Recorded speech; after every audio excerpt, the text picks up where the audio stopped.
Empathy is a term we hear from a young age, but the practice of it often gets lost in translation. Most often confused with sympathy, despite being polar opposite. Sympathy is removed while empathy involves connection, which is why when empathy misses occur, disconnection and hurt follows. I believe Brené Brown in her book Atlas of the Heart does a beautiful job describing empathy with this quote.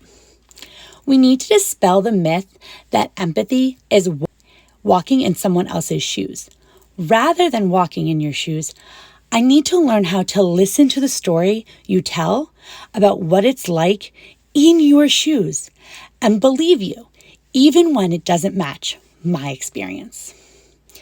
That is the power that empathy holds. However, the moment you try to put yourself in someone else's place, rather than understand from your perspective, the empathetic connection unravels.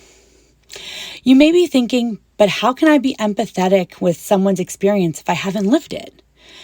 The answer debunks the biggest misunderstandings humans have of empathy, which is that connection is based on the experience, which it's not.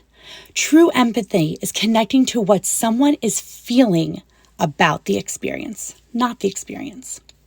To help you better identify empathy you both give and receive, let's review Teresa Wiseman's 4 attributes of empathy.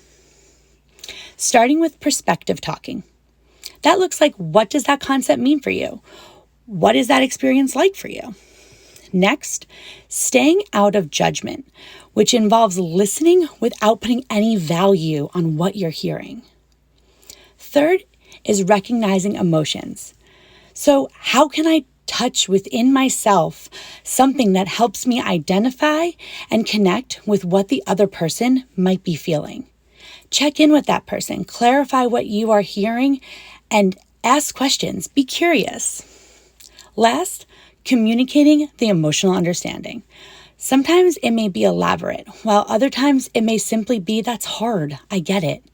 Empathy is a tool of compassion and requires presence. So as you continue to develop your empathy skill set, be sure you are showing yourself compassion and managing the boundaries you need to protect your peace and balance.